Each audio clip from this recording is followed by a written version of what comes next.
4 years later, the state of this nation is very different.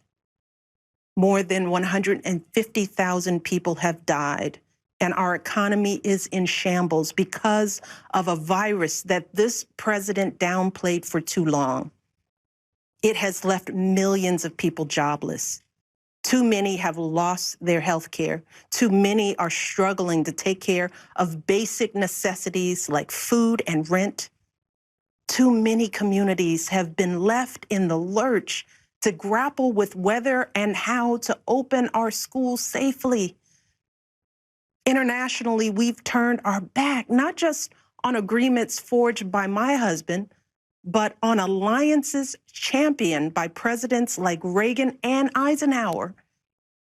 And here at home, as George Floyd, Breonna Taylor, and a never-ending list of innocent people of color continue to be murdered, stating the simple fact that a Black Life Matters is still met with derision from the nation's highest office.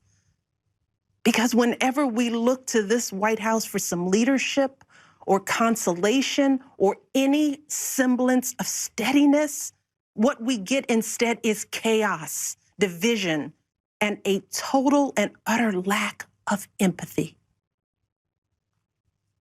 Empathy. That's something I've been thinking a lot about lately. The ability to walk in someone else's shoes. The recognition that someone else's experience has value too. Most of us practice this without a second thought. If we see someone suffering or struggling, we don't stand in judgment, we reach out. Because there, but for the grace of God, go I.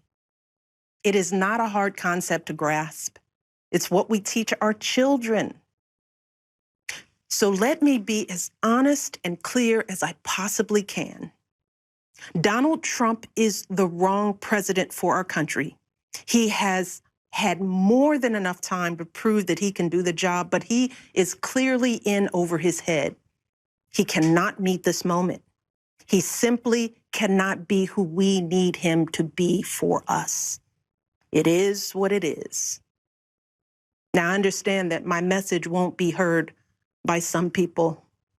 We live in a nation that is deeply divided, and I am a Black woman speaking at the Democratic Convention.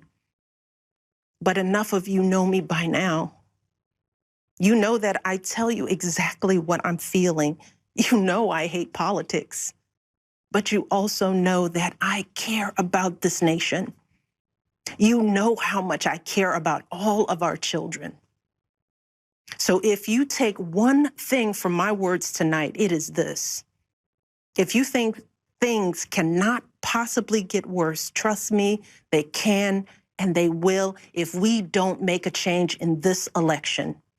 If we have any hope of ending this chaos, we have got to vote for Joe Biden like our lives depend on it.